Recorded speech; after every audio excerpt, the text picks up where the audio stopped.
Drama फैलाना, ये उनकी खासियत रही है अब तक की। और राजस्थान के जोधपुर विश्वविद्यालय छात्र संघ के अध्यक्ष बनने का सफर और उसके बाद वो लगातार जिस तरह उन्होंने राजनीति में कामयाबी कुछ हुआ है, तो मुझे लगता है मोदी जी ने जो उनको नया डिपार्टमेंट दिया है। आपको ध्यान है कि जब पहली बार शेखावत मंत्री बनाए गए थे, तो मोदी जी ने जब उनका इंटरव्यू लिया था मंत्री बनाने से पहले, और 2 या 3 मिनट की मुलाकात में ही मोदी जी उनसे प्रभावित हो गए थे। और उसके बाद गणेश शेखावत को मंत्री परिषद में शामिल किया। उसके बाद वो पहले राज्य मंत्री बनाए गए, उसके बाद कैबिनेट के मंत्री बनाए गए, और बहुत जल्दी हमने उनके राजनीतिक चढ़ाव को देखा, उनके प्रादुर्भाव को देखा। तो अब यहाँ कहा जा सकता है कि वरिष्ठ राजनेता के तौर पर राजस्थान के तो जाने जाते हैं, अब नए टास्क को वो बखूबी संभालते हुए नजर आएंगे। और एक मुझे लगता है कि राजस्थान को जो उन्होंने उपलब्धियां दी, वो तो उसका जिक्र तो हम करना चाहेंगे कि ईआरसीपी एक बड़ा मुद्दा था राजस्थान में, श्वेता, जिसको लेकर बहुत राजनीति हुई, और वो ईआरसीपी का प्रोजेक्ट है जाते जाते गणेश सिंह शेखावत के हाथों से ही वो बात आगे बढ़ी और उस पर मोहर लगने का काम हुआ। और हमारे मुख्यमंत्री भजन लाल शर्मा ने उस काम को आगे बढ़ाने का भी जिम्मा भी उठाया, और बीजेपी के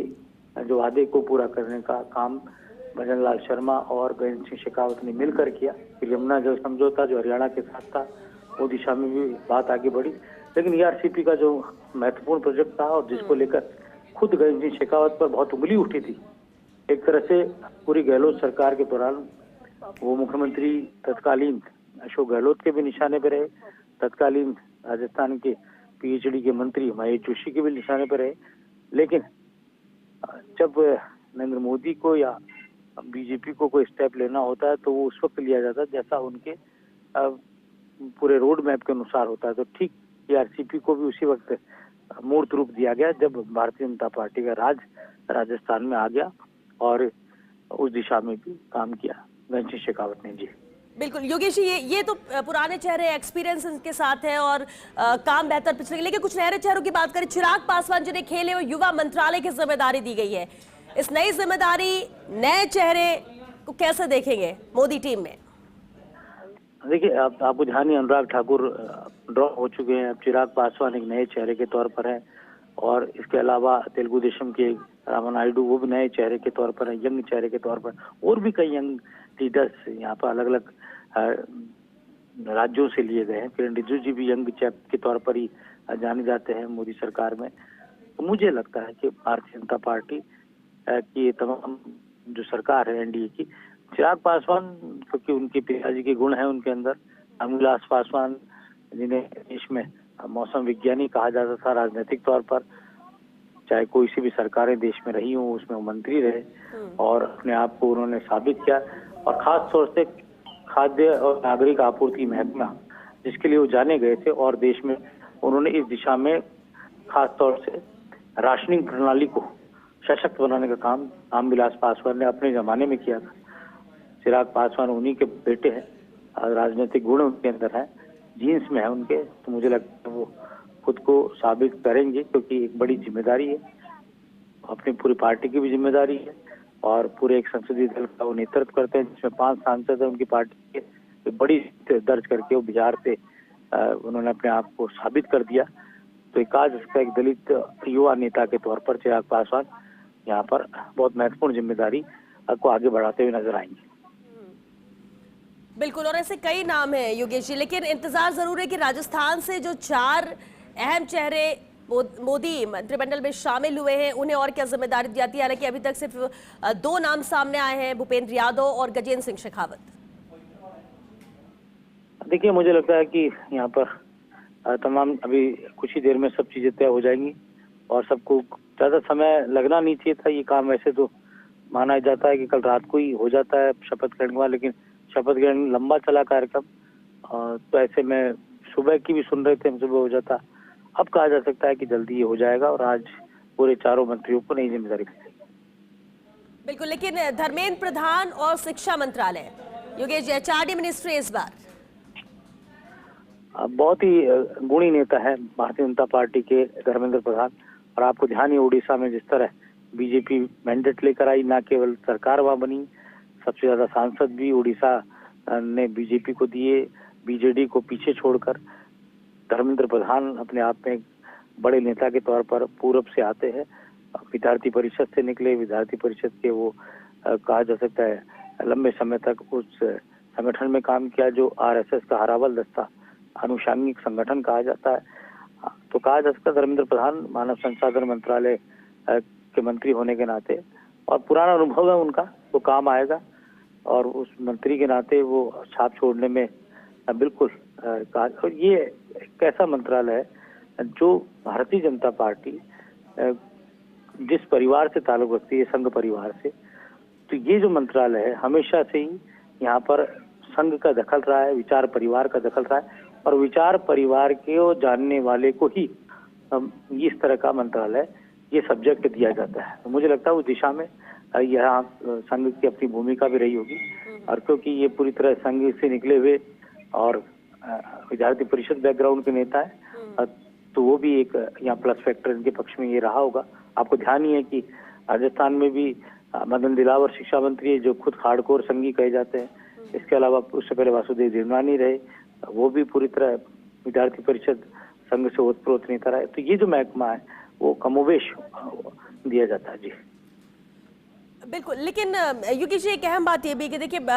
ठीक है, नाम नजर आ रहे हैं, विभाग का बंटवारा यहाँ पर किया जा रहा है और ये भी इसलिए जल्दी कि जल्द से जल्द काम शुरू करना है, जो वादे किए उसे पूरा करना है। लेकिन इन तमाम अहम चेहरों पर एक्सपीरियंस के साथ साथ एक बेहतर कह सकते हैं कि छवि भी इन नेताओं की। लेकिन संघ परिवार का आपने जिक्र किया, संघ परिवार का कितना दखल आपको नजर आता है? एक राजनीतिक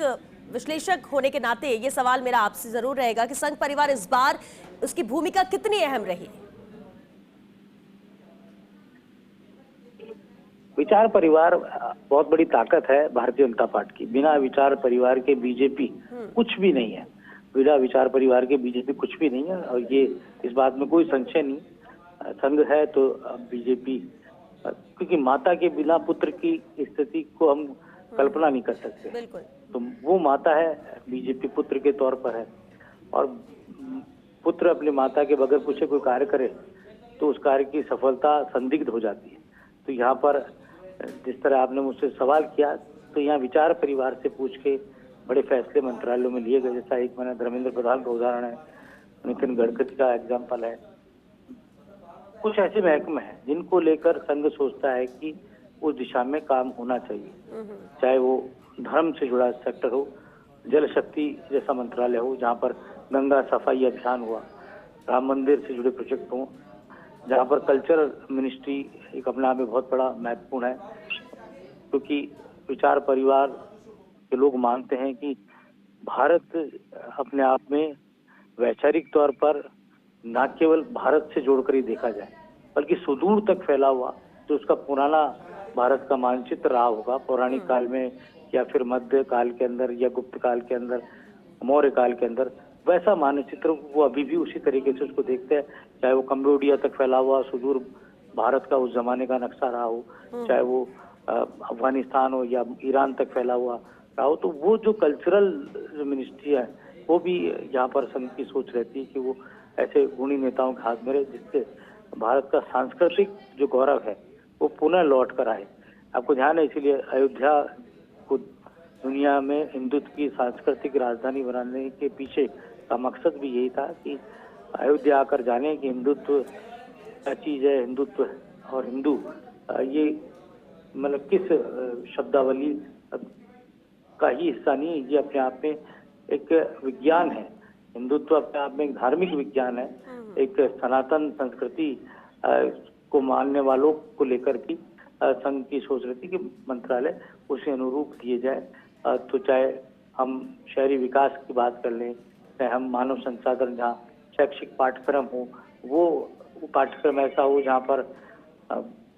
उन वीर महापुरुषों की गाथाएं पढ़ाई जाएं जिन्होंने देश के नवनिर्माण में, देश की आज़ादी के अंदर और तमाम वो योगदान जिनका रहा, वो जो सांस्कृतिक और पौराणिक योगदान जिन महापुरुषों का रहा हो, उनको आज के नई पीढ़ी को बताने की बात हो। तो कोशिश विचार परिवार की रहती है इस तरह के महकमे सामने। कुल मिलाकर मेरा ये मानना है कि अपने आप में ये एक सोशल इंजीनियरिंग होती है और उस सोशल इंजीनियरिंग को संघ के लोग भी समझते हैं कि किस तरह से यहाँ पर दिया जाए। जनजातीय क्षेत्र का विकास का काम है, जहाँ पर संघ की विचारधारा का कोई व्यक्ति अगर वहाँ आता है तो कोशिश ये रहती है कि वो वहाँ पर एक फैलाव हो, विचारधारा का फैलाव हो, उन इलाकों में फैलाव हो जहाँ पर सामाजिक न्याय अधिकारिता जैसा मंत्रालय हुआ, जहाँ पर हिंदुत्व और वैचारिक तौर पर वहाँ पर संघ का बीजारोपण करते हुए वो नेता नजर आए जो संघ से ही निकले हों और उस विचारधारा को अपनाते हुए और अपने महकमों को सशक्त बनाने का काम करे। तो कुल मिलाकर विचार परिवार की छाया नजर आती है, इसमें कोई संशय नहीं है।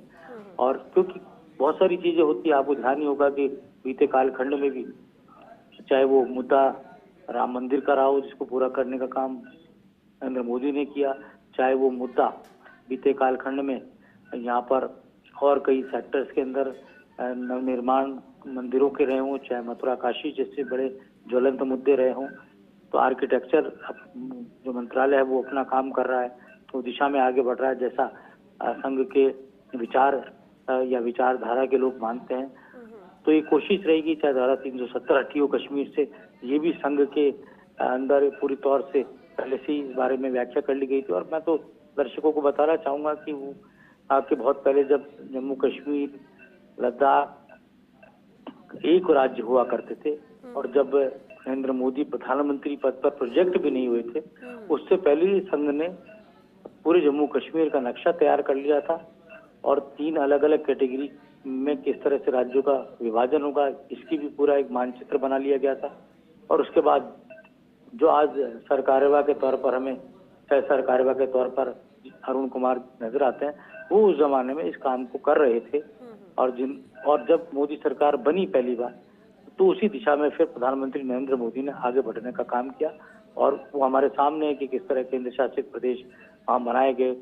लेफ्टिनेंट गवर्नर को वहाँ ताकत दी गई, किस तरह से वहाँ पर लद्दाख का विकास, चाहे जम्मू का विकास, चाहे कश्मीर का विकास, इन तीनों की अवधारणा को अलग अलग तरीके से अलग अलग केंद्र शासित प्रदेशों के माध्यम से धारा 370 हटाकर और वहाँ पर कश्मीरियों को भारतीयता के साथ जोड़ने का काम किया गया। तो वैसे भी धारा 370 हटाना बीजेपी के सबसे बड़े